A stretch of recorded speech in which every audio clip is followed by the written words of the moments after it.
wild road an Indian girl, bright Alpharetta, where sweep the waters of the blue Juniata. Swift as an antelope through the forest going, loose were her jetty locks in wavy tresses flowing.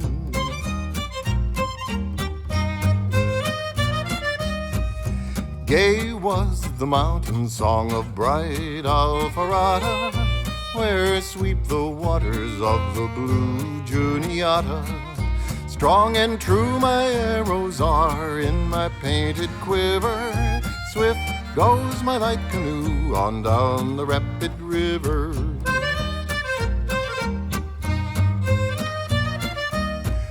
Bold is my warrior good, the love of Alpharetta.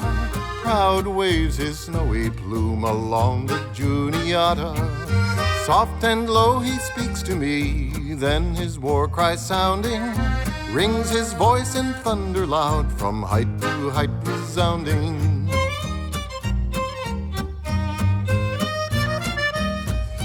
So sang the Indian girl, bright Alpharetta, where sweep the waters of the blue Juniata. Fleeting years have borne away the voice of Alpharetta, still sweeps the river on the blue Juniata.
What do you think, man?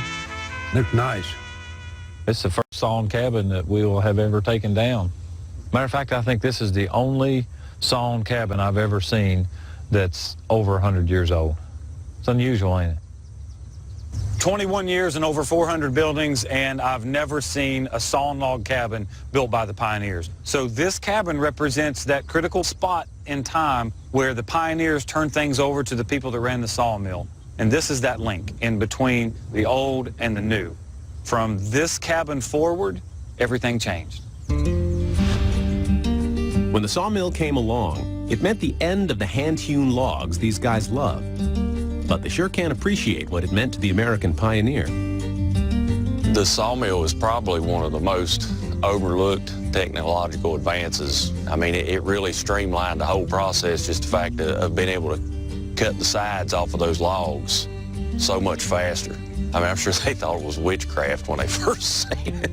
You know, just imagine a log that it would have took 2 hours to hand hewed. Just imagine seeing it sawed out in 15 minutes, and then all that lumber that come off of it was salvageable. That was a great big step, you know.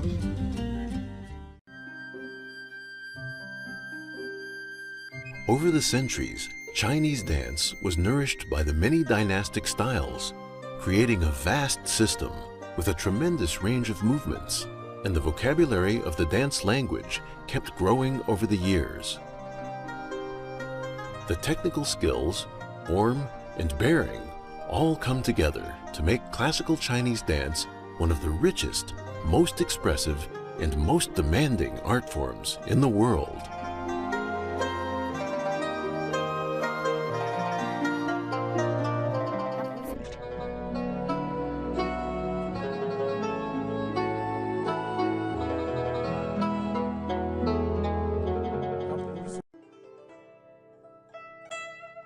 For thousands of years, classical Chinese dance was used to express traditional values like reverence for the heavens, emphasizing virtue, and the belief that good is rewarded and evil is punished.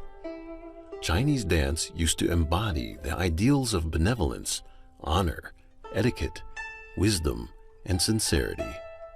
It conveyed the rugged strength of men and the gentle refinement of women. What it displayed was authentic and bright.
We have to wait for the bell to ring before we can go in.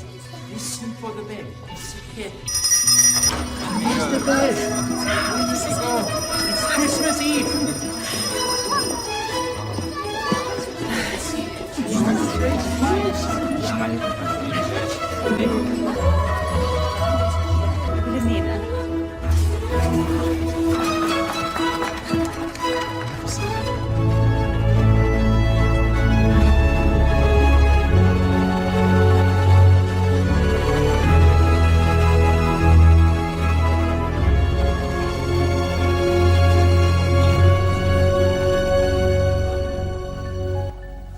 I have a present. I designed this myself. Albert.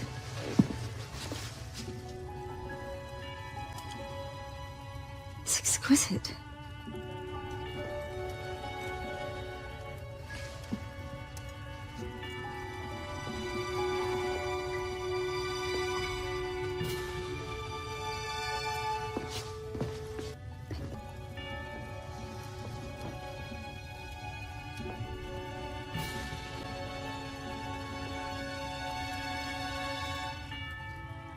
You don't like it?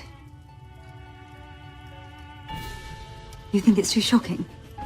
On the contrary, I have never seen a painting before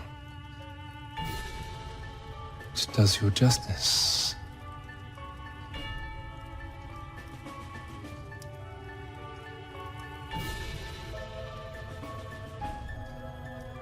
We are no longer children. No.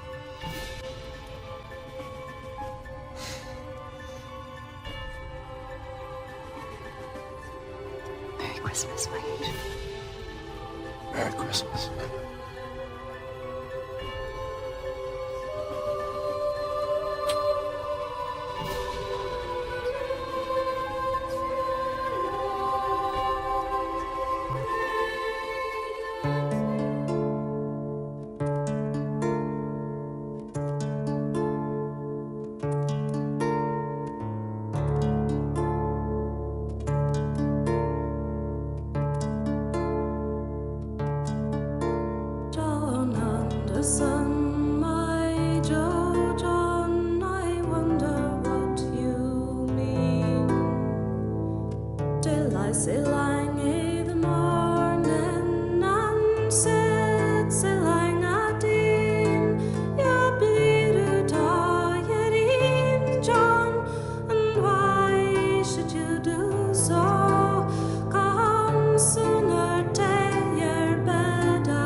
You had a good tale dream.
Judaism and Christianity have always been monotheistic religions.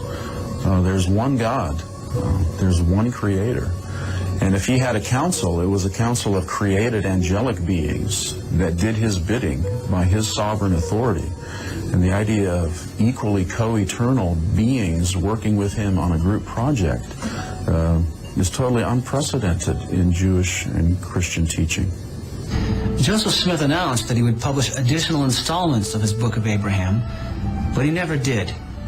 And in June of 1844, he was assassinated. And a group of Mormon dissidents published a newspaper called the Nauvoo Expositor, which accused Joseph Smith as mayor of taking too much into his own hands.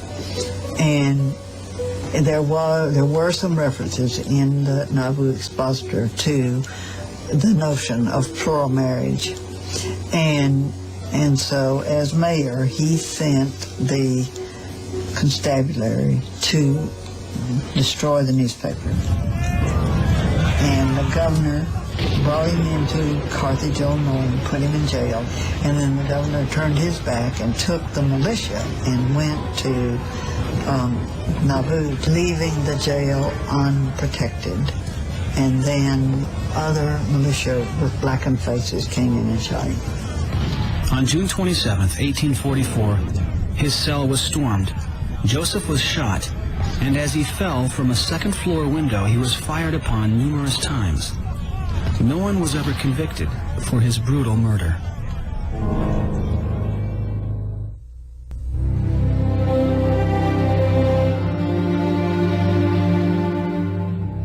In 1846, under the leadership of Brigham Young, the Mormons made their historic trek from Nauvoo to the Great Salt Lake Valley. In 1845, Sir John Franklin set sail from England with HMS Erebus and HMS Terror in search of a northwest passage across what is now Canada's Arctic. After being lost for over 170 years, the wreck of HMS Erebus was discovered in 2014, followed by HMS Terror in 2016. At the beginning of this year's research season, Parks Canada's underwater archaeology team traveled to the wreck of HMS Terror aboard the RV David Thompson, Parks Canada's new research vessel. The Government of Canada's ongoing exploration of the Franklin wrecks is a collaboration with the Inuit Heritage Trust and based on the advice of the Franklin Interim Advisory Committee. The goal is to explore the wrecks of HMS Erebus and HMS Terror National Historic Site to better understand the events of the Franklin expedition. This National Historic Site is one of the most unique national treasures in Canada. That's why, with the exception of Inuit harvesting rights, access is strictly prohibited without a special permit. This is one of the largest, most complex underwater archaeological explorations in Canadian history. Over 7 days, under exceptional weather conditions, the interior spaces of the wreck of HMS Terror were scientifically and systematically explored for the first time. The two fabled shipwrecks are situated near King William Island in western Nunavut and are important events in the history of the Canadian Arctic. The wreck of HMS Terror lies majestically on the seabed. The bow of the wreck is particularly spectacular, with its bowsprit that slices through the blurry waters. These images serve as confirmation that HMS Terror has been well preserved by the cold, deep water of Terror Bay and layers of protective sediment. The ship's wheel remains upright, having withstood the test of time. A small boat, originally suspended from HMS Terror's davits on the upper deck, now rests alongside the ship. To explore the interior of the ship, a small, remotely operated vehicle is inserted into openings on the upper deck. In the darkness of the lower deck, partitions separating different living spaces are still in place.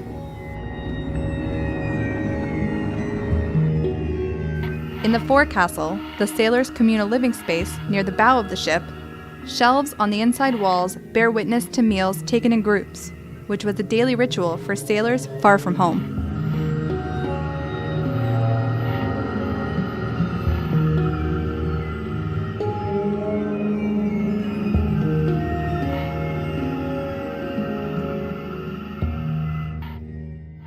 Towards the stern, a long corridor leads through the darkness, revealing the open doors of individual officers' cabins.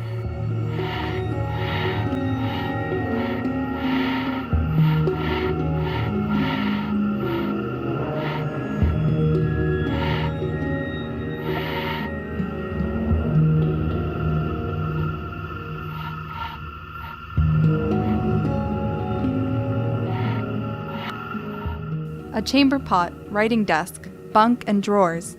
Each cabin is a personal world, now frozen in time.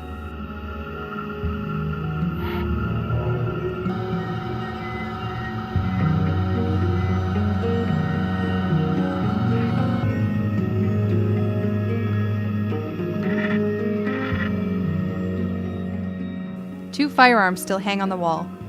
Prisoners of rust formed over decades.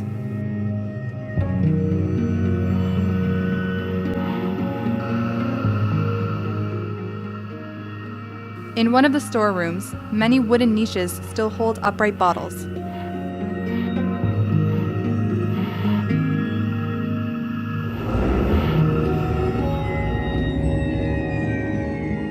At the stern of the ship, the gallery windows, some of which still have their double panes, allow us to see inside what was originally Captain Francis Crozier's cabin, its contents trapped in ice-cold waters and sediment.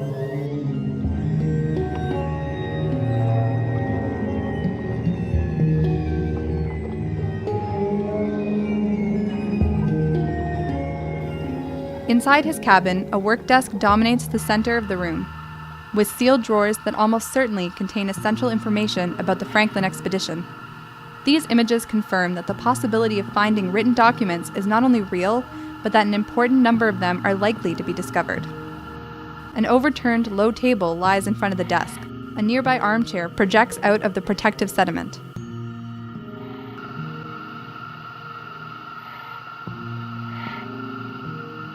To starboard, unidentified objects on shelves are mostly covered by silt.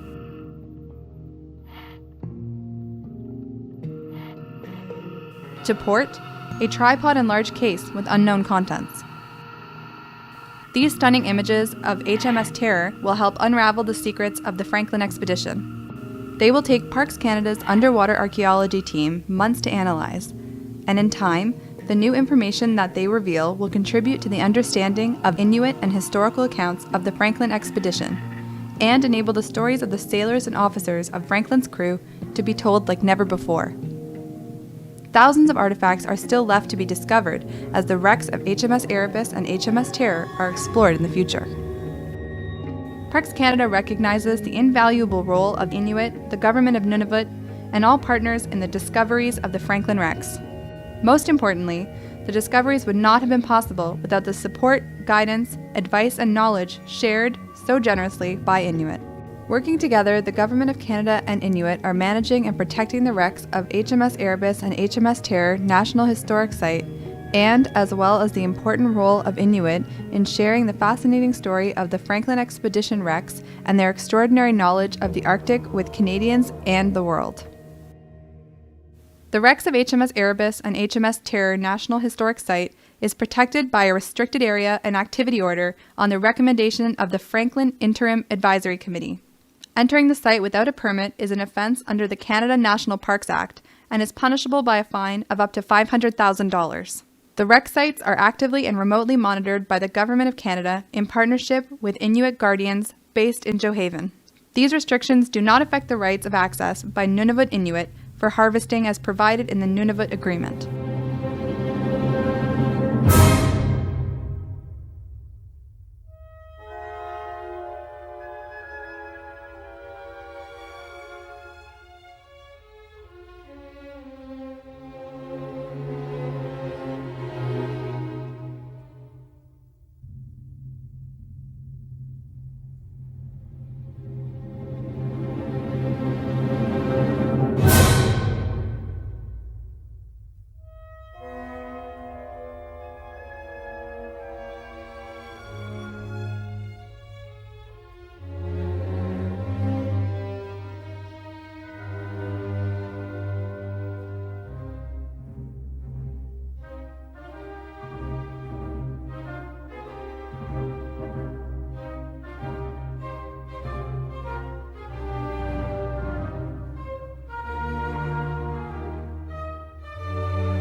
Qui de vous, avec moi, veut tenter la fortune au jeu de l'or? Allons du jeu, allons, tentons le sort.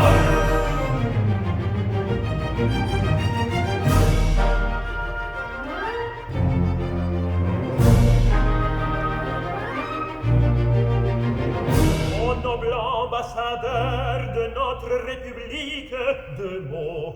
Parle, Gérard est ici. Que dis-tu? À Chypre? En es-tu sûr?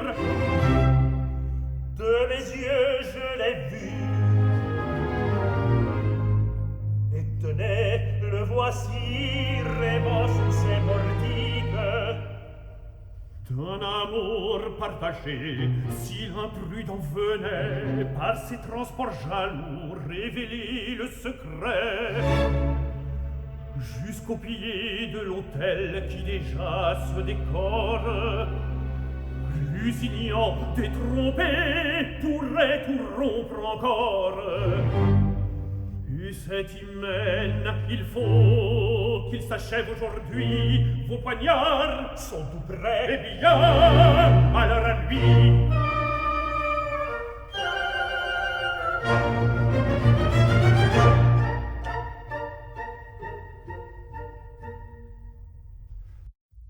Sometimes, when you discover something, you might make other people rich, but not necessarily yourself. And this was a case for John Sutter. This guy had some seriously bad luck.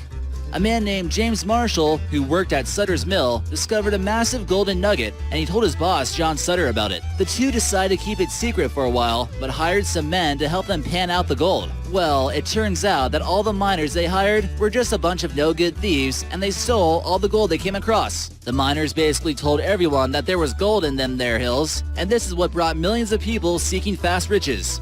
Fortune seekers from all over the world like China, Germany, Mexico, Ireland, Turkey, and of course the eastern United States moved to California during this period.